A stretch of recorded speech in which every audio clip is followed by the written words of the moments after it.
नेपाल जा रही भारतीय बस नदी में गिरी। बस में सवार थे 40 भारतीय। डीएसपी दीप कुमार ने हादसे की पुष्टि की।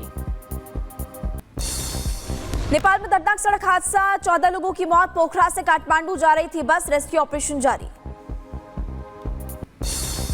यूपी के कानपुर में रफ्तार का कहर, ओवर स्पीड से बाइक हुई अनियंत्रित। हादसे में 2 बाइक सवार जख्मी, घटना सीसीटीवी में कैद।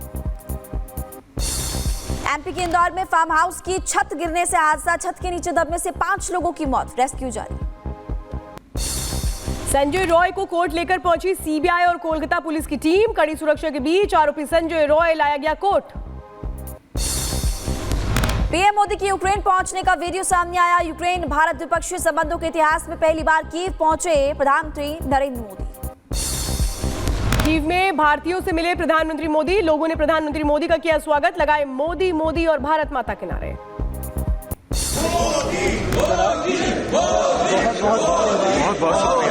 बहुत शुक्रिया।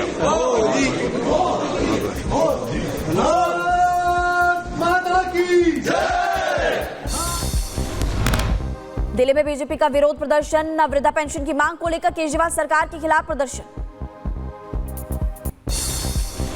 वृद्धा पेंशन की मांग को लेकर के बीजेपी अध्यक्ष वीरेंद्र सचदेवा का आप पर बड़ा हमला। कहा केजरीवाल सरकार में बुजुर्गों को पिछले 5 महीनों में नहीं मिला पेंशन। विधानसभा चुनाव में आप हो जाएगी साफ।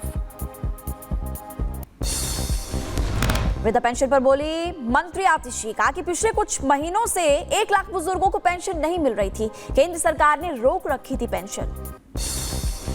यूपी के बुलंदशहर में 2 समुदायों के गुटों में मारपीट और पथराव। मामूली बात को लेकर हुआ था विवाद। मारपीट में जख्मी हुए थे 7 लोग, एक की इलाज के दौरान मौत।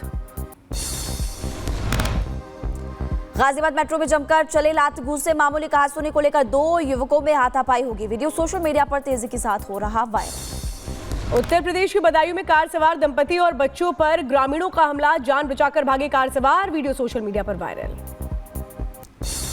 यूपी के झांसी में खड़ी बाइक में अचानक लग गई आग, आधी बाइक जलकर खाक हो गई। बैटरी के वायरिंग में शॉर्ट सर्किट की वजह से आग लगी। शिमला के लक्कड़ बाजार में पुरानी इमारत का हिस्सा ढह गया। कई गाड़ियों में भी चोट आई, किसी तरह के जानमाल की कोई नुकसान की खबर नहीं। चीन में लगातार बारिश के कारण तबाही मची और जिलिंग प्रांत के चांगबाई पर्वत पर चट्टान गिर गई। जापान में जेआर हेकोडो नेबो फैक्ट्री में भीषण आग लग गई। ट्रेन को तोड़े जाने से निकलता नजर आया था सफेद धुआं। अर्जेंटीना के बेरिसो में रिफाइनरी में लग गई भयंकर आग और टैंक फार्म की एक लाइन पर आग लगी और yellow alert committee active. Iceland में फिर फटा ज्वालामुखी विस्फोट के बाद बहता दिखा आग का दरिया। रूसी सेना ने किया मिसाइल युद्धाभ्यास और बोट पर R-19 मॉस्किट क्रूज मिसाइल को लोड करने के दौरान की वीडियो भी सामने आई। यूक्रेन ने पहली बार रूस के क्रास्नोदर पर किया हमला। कालिस सागर पर कावकाज बंदरगाह पर रूसी तेल सुविधाओं को कर दिया गया तबाह। रूस का ताबड़तोड़ हमला जारी और खेरसेन में BM-21 रेड MLRS से बरसाए गए आग के गोले। रूसी रक्षा मंत्रालय ने वीडियो जारी किया। AFU जनशक्ति क्लस्टर को भी तबाह कर दिया। युद्ध क्षेत्र में खाद्य सामग्री पहुंचाती है रूसी सेना। UAV की मदद से पहुंचाया जाता है खाद्य, पानी और गोला बारूद। तालिबान ने महिलाओं की आवाज और चेहरा दिखाने पर प्रतिबंध लगा दिया। सरकार का बयान है कि सुदृढ़ को बढ़ावा देने के लिए ये बैन लगाया गया।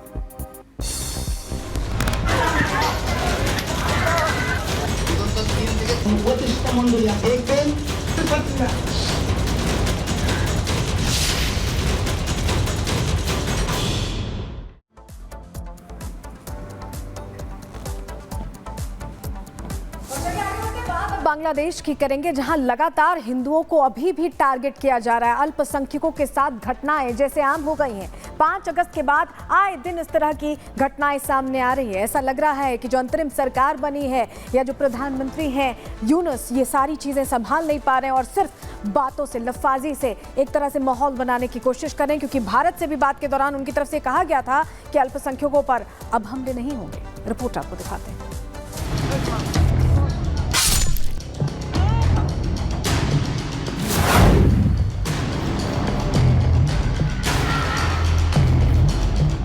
शेख हसीना जैसे ही बांग्लादेश की सत्ता से बेदखल हुई, वैसे ही वहां पर कट्टरपंथी हावी हो गए। हर तरफ मारकाट, और हिंसा का ही बोलबाला नजर आया। हिंदुओं पर अत्याचार शुरू हो गया, मंदिरों को आग के हवाले किया गया तो घरों को फूंक दिया गया। हिंसा ऐसी कि हिंदुओं की जान को जान नहीं समझा गया।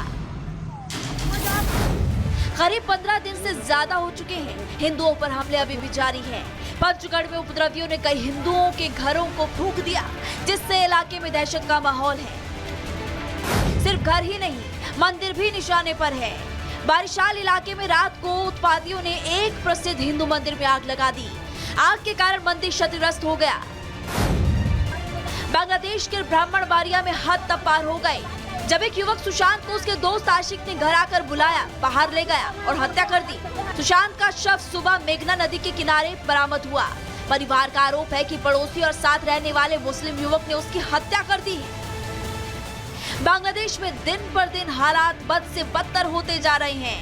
हिंदुओं पर प्रताड़ना की सारी हदें पार हो गई है। कहीं युवती को बंधक बनाया जा रहा है तो कहीं नौकरी छोड़ने को मजबूर किया जा रहा है।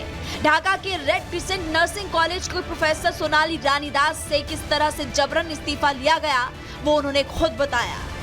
ওইটা আমি বিক্রি দিয়া আমার আঙ্গুরগুলো ধরে এরকম এরকম করে টিপসই দেয়। আমি কি মূর্খ মানুষ? আমার টিপসই কেন? তবে আমার চিকিৎসাটা ওভাবে আমার আঙ্গুর ধরে ধরে করে আমার ছাত্রছাত্রীরা।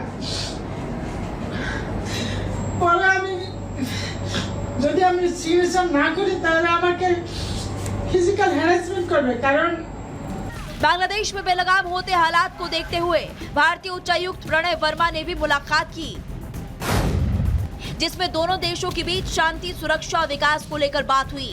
बैठक के दौरान अल्पसंख्यकों के मुद्दे पर चर्चा हुई। भारत ने अपने दूतावास की सुरक्षा को लेकर चिंता जताई। वहीं दूसरी तरफ बांग्लादेश में अशांति के बीच मानव अधिकार उल्लंघन की जांच प्रक्रिया पर चर्चा करने के लिए संयुक्त राष्ट्र की टीम ढाका में मौजूद है। 22 अगस्त से 29 अगस्त तक ढाका में रहेगी और पूरे मामले की जांच करेगी। 5 अगस्त के बाद से बांग्लादेश में हिंदू निशाने पर है। कार्यवाहक पीएम मोहम्मद यूनुस ने दावा किया कि हिंदुओं पर अब और अत्याचार नहीं होने देंगे, लेकिन उसके सारे दावे खोखले नजर आए। कट्टरवाद की भेंट चढ़ चुके मुल्क बांग्लादेश में कट्टरपंथियों के आगे यूनुस सरेंडर करते नजर आए। Bureau report, Republic Bharat. देखिए, सबसे बड़ा सवाल तो ये है कि हिंदुओं पर जो हमले हो रहे हैं वो आखिरकार कैसे और कब रुकेंगे। बांग्लादेश को अंतरिम सरकार ने पूर्व पीएम शेख हसीना का डिप्लोमेटिक पासपोर्ट जो है वो रद्द कर दिया है। साथ ही यूनुस सरकार ने शेख हसीना पर दर्जनों केस भी दर्ज किए हैं। बांग्लादेश की पूर्व प्रधानमंत्री हसीना और उनके सहयोगियों के खिलाफ हत्या के 5 और मामले दर्ज किए गए हैं। शेख हसीना पर अब तक 49 केसेस दर्ज किए जा चुके हैं। इसकी जानकारी फिलहाल हम आपको दे रहे हैं। और इसी बीच आप देखिए कि बांग्लादेश में इस वक्त हालात कितने खराब बने हुए हैं। हिंदुओं पर अत्याचार वहां पर किए जा रहे हैं, मंदिरों में तोड़फोड़ की जा रही है। इसके अलावा आपने वो तस्वीरें भी देखी है जब वहां पर आपने ये देखा कि जो लोग नौकरी कर रहे हैं उनको भी इस्तीफा देने के लिए मजबूर किया जा रहा है। इसी बीच ये खबर एक और सामने आ रही है कि शेख हसीना की मुश्किलें भी फिलहाल बढ़ती हुई नजर आ रही है।